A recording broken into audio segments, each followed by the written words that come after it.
dengan NIM A1C318079. Saya merupakan mahasiswa Universitas Jambi jurusan Pendidikan Fisika. Nah, di sini saya akan membuat suatu video pembelajaran yang berjudul Gerak Parabola. Nah, di sini adapun tujuan dari pembelajaran ini, yang pertama yaitu dapat menjelaskan karakteristik gerak parabola. Yang kedua yaitu dapat mengidentifikasi besaran-besaran pada gerak parabola dan hubungan besaran-besaran tersebut. Yang ketiga yaitu dapat mengidentifikasi gerak parabola pada arah horizontal dan arah vertikal. Nah, sebelumnya di sini ada yang tahu apa itu gerak parabola? Nah, gerak parabola adalah gerak dua dimensi suatu benda yang bergerak membentuk sudut tertentu atau yang disebut dengan sudut elevasi. Nah, di mana dengan sumbu X dan sumbu Y. Jadi, gerak parabola itu gerak dua dimensi yang membentuk sudut elevasi dengan sumbu X dan sumbu Y. Bukan gerak yang lurus vertikal atau lurus horizontal. Sebagai contoh, kita melempar sebuah apel kepada teman yang berada di depan kita. Apabila kita cermati, maka jalur yang dilewati oleh apel ialah seperti parabola, yang artinya melengkung dan tidak lurus. Melengkung yang disebut dengan gerak parabola.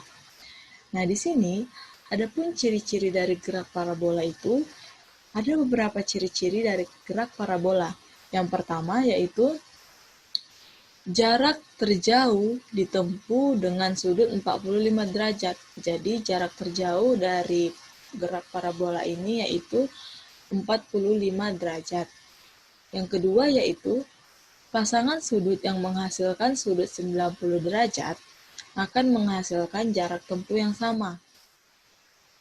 Yang ketiga yaitu massa tidak berpengaruh terhadap sudut elevasi selama kecepatan awal adalah konstan. Nah, jadi massa di sini massa tidak akan berpengaruh terhadap sudut elevasi selama kecepatannya konstan, kecepatannya tetap atau konstan. Nah, di sini ada beberapa jenis-jenis dari gerak parabola. Yang pertama yaitu gerak benda berbentuk parabola ketika diberikan kecepatan awal dengan sudut tetap terhadap garis horizontal. Nah, jadi jenis-jenis gerak dari parabola yang pertama itu gerak benda ini akan berbentuk seperti parabola ketika diberi kecepatan dengan sudutnya yang tetap, dengan sudut tetap terhadap garis yang horizontal. Yang kedua yaitu gerakan pada benda berbentuk parabola ketika diberikan kecepatan awal pada ketinggian tertentu dengan arah sejajar horizontal. Maka di sini diberikan kecepatan awal pada ketinggian tertentu dengan arah sejajar horizontal. Yang ketiga yaitu gerakan benda berbentuk parabola ketika diberikan kecepatan awal dari ketinggian tertentu dengan sudut theta terhadap garis horizontal. Nah, di sini gerakan benda berbentuk parabola ketika diberikan kecepatan awal dari ketinggian tertentu sehingga membentuk sudut theta terhadap garis horizontal. Nah, pada gerak parabola di sini ada beberapa rumus yang digunakan. Yang pertama yaitu pada titik awal. Nah, di sini pada titik awal, kecepatan awal pada gerak horizontal atau V0x dirumuskan dengan V0x sama dengan V dikali cos theta. Sedangkan untuk kecepatan awal pada gerak V0y, yaitu V0y sama dengan V dikali sin theta. Nah, jadi ketika persamaan di atas disubstitusi, maka akan didapatkan rumus kecepatan awal, yaitu V sama dengan V0, V sama dengan akar dari V0x ditambah V0y.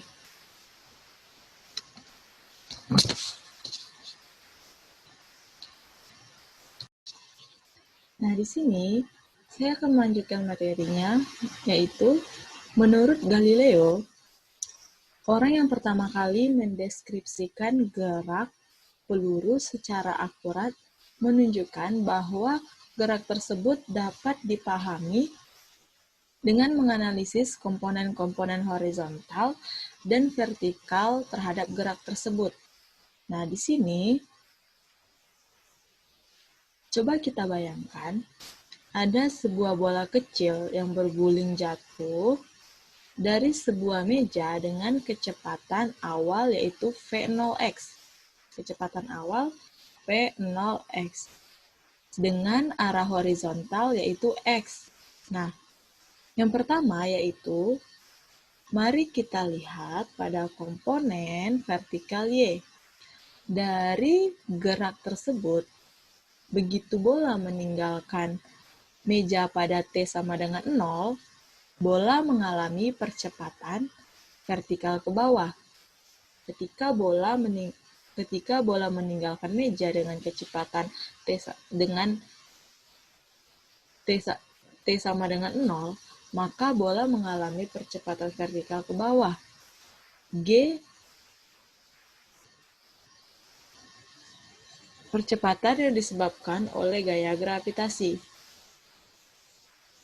Dengan demikian, Vy yang mula-mula bernilai 0 akan terus bertambah dengan arah ke bawah sampai bola jatuh ke lantai.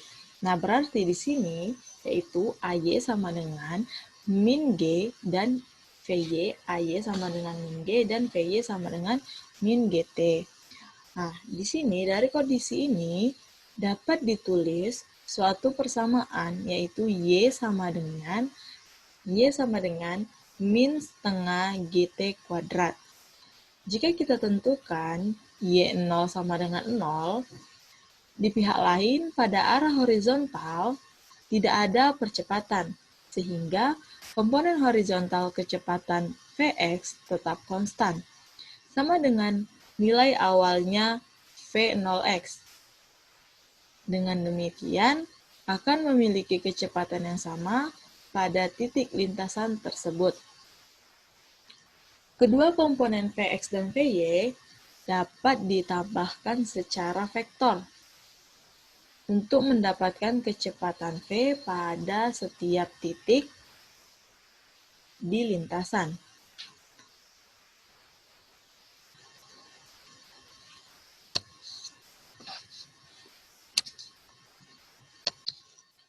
Nah, di sini sebuah benda mula-mula berada di pusat koordinat, dilemparkan ke atas dengan kecepatan V0. Nah, jadi mula-mula bola ini diam dengan kecepatan V0 dilemparkan ke atas. Dan sulut elevasinya yaitu alfa. Nah, pada arah sumbu X bergerak dengan kecepatan konstan atau percepatannya sama dengan 0, berarti A sama dengan 0.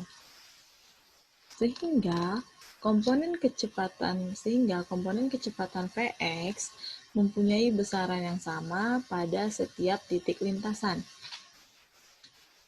yaitu sama dengan nilai awalnya yaitu V0x pada sumbu Y dengan mengalami percepatan gravitasi atau G. Nah, untuk menganalisis gerak peluru, mari kita tinjau dalam arah sumbu X dan sumbu Y. Untuk kecepatan awal atau di titik A, maka komponen vektor kecepatan awal pada sumbu X dan Y, V0x sama dengan V0 cos alpha. Untuk V0y sama dengan V0 sin alfa. Kecepatan benda setiap saat atau titik B. Pada arah sumbu X, yaitu mengalami GLB, gerak lurus beraturan, dengan rumus Fx sama dengan F0x sama dengan F0 cos alpha. Pada arah sumbu Y mengalami gerak GLBB, gerak lurus berubah beraturan, dengan Py sama dengan P0Y dikurang G dikali T. Maka Py sama dengan F0 sin alpha dikurang GT. Nah, jadi untuk besar kecepatannya yaitu V sama dengan akar dari Vx kuadrat ditambah Vy kuadrat.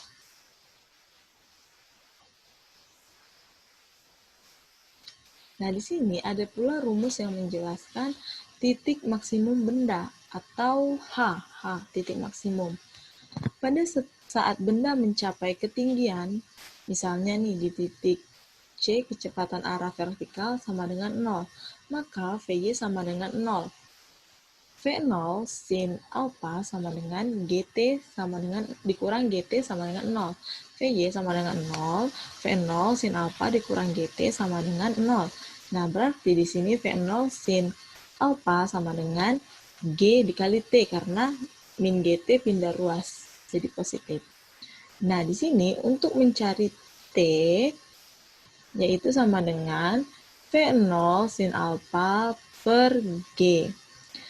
Dengan T adalah waktu untuk mencapai ketinggian maksimum jika T disubstitusi ke persamaan yang sebelumnya, maka akan didapatkan hasilnya yaitu V0 kuadrat sin kuadrat alpha per 2G sama dengan V0 sin alpha kuadrat per 2G. H sama dengan tinggi maksimum.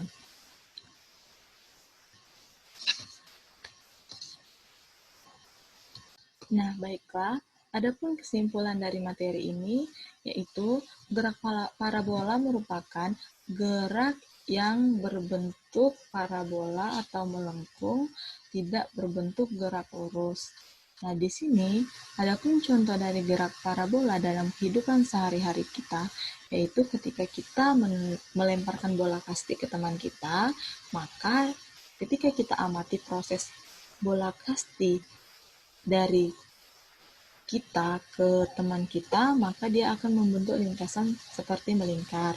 Sama halnya dengan kita melemparkan buah apel dan lain sebagainya.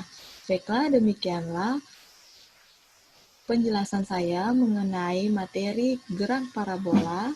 Lebih dan kurang saya mohon maaf. Saya akhiri, selamat pagi.